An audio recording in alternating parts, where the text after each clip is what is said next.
Elodie, tu es enseignante-chercheuse en marketing à l'ESSEC School of Management, spécialisée dans la génération Z.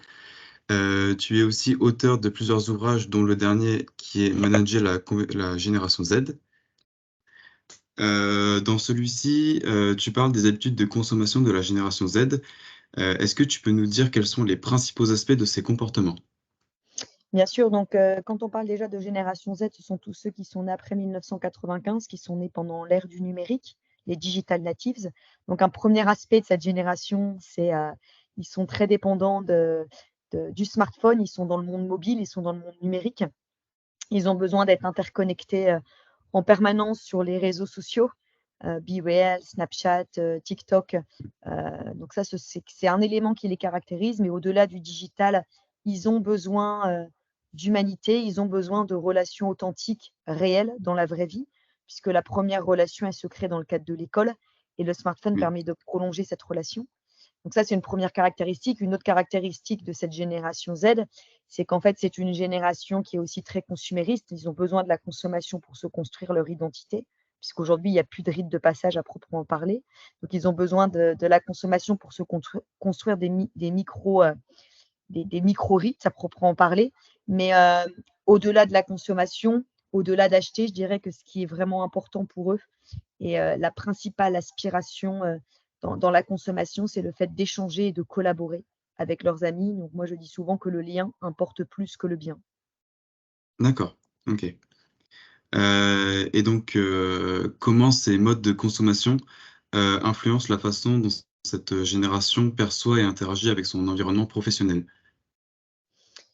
Alors, il y a toujours un lien entre la génération Z d'un point de vue sociétal et la génération Z d'un point de vue managérial, le rapport à l'entreprise. Bien évidemment, il est important de comprendre les jeunes dans la société, comment ils agissent avec leurs parents, comment ils se comportent à l'école, c'est quoi la relation qu'ils ont avec leur groupe de copains, quel est le rapport à l'autorité au sein des familles, en quoi ils sont acteurs dans leur consommation et davantage prescripteurs dans les familles, en vue de mieux comprendre voilà la relation qu'ils ont et qu'ils auront demain dans le monde du travail. Puisqu'il y a un autre rapport à l'autorité dans la société, forcément, il y a un autre rapport à l'autorité dans le monde du travail. On n'est plus sur une autorité relationnelle qu'une autorité de fait.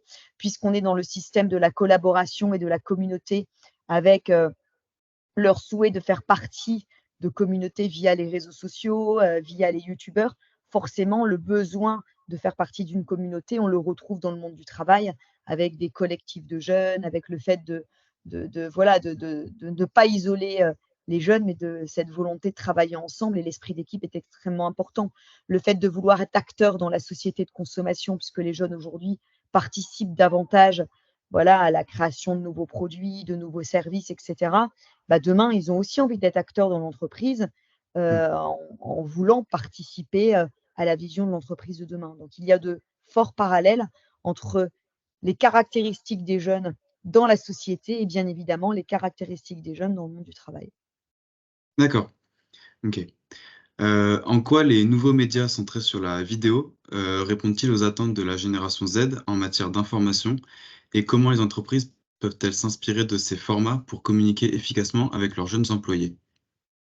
Alors, si on reprend la dernière étude qui vient de sortir sur les jeunes et la lecture par le ministère de la Culture en 2024, étude réalisée par Ipsos et par le CNIL, on montre aujourd'hui que les jeunes passent 10 fois plus de temps sur les écrans par rapport Mmh, à avant. Ils passent en moyenne 19 minutes par jour à lire et donc on a une baisse, bien évidemment, du temps accordé à la lecture, notamment à l'âge de 15-16 ans. Voilà, lorsque l'adolescent rentre, au milieu de l'adolescence, il y a moins d'attirance pour la lecture en termes de loisirs et les jeunes tendent à lire via leur smartphone, des livres numériques.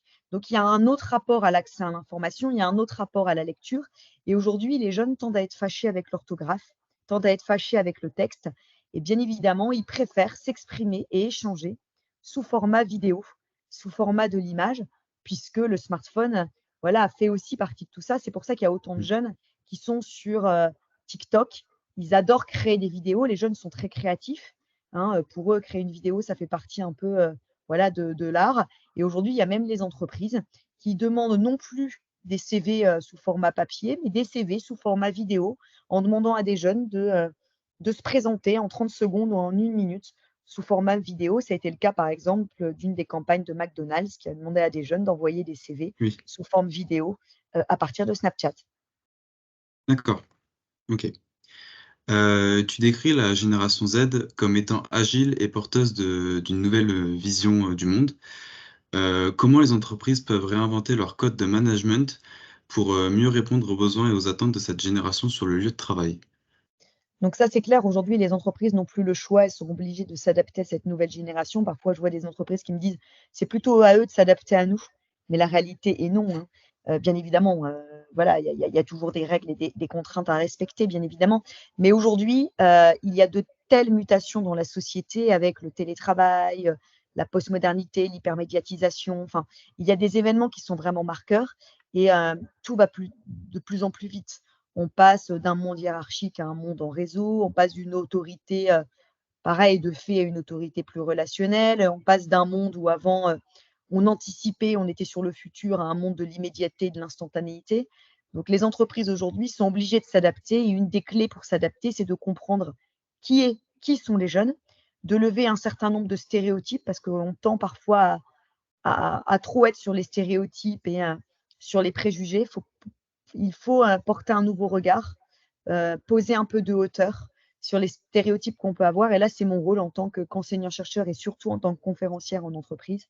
J'aide justement les entreprises à apporter, enfin ou à avoir un nouvel éclairage, un nouveau regard sur les jeunes dans la société, sur le monde du travail.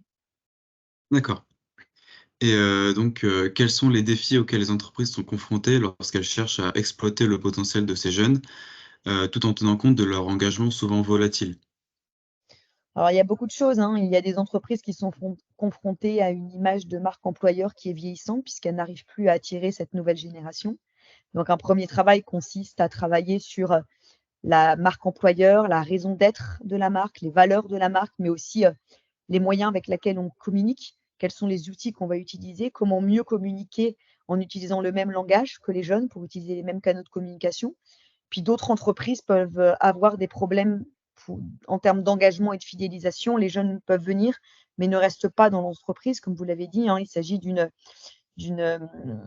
voilà, d'une population de slasheurs, on est sur la polyactivité, on est sur, c'est pas la fin de la fidélité, mais sur un autre rapport à la fidélité et donc quelles sont les clés pour engager? Voilà, en termes d'éthique, en termes d'intrapreneuriat, en termes de renouvellement des compétences, de formation, d'apprentissage, d'alternance et puis la rémunération est toujours un critère et le critère numéro un, Mmh. mais qui aujourd'hui ne suffit pas à fidéliser et engager cette nouvelle génération dans le monde du travail. D'accord. Et ben, je te remercie pour cette interview, d'avoir répondu à mes questions.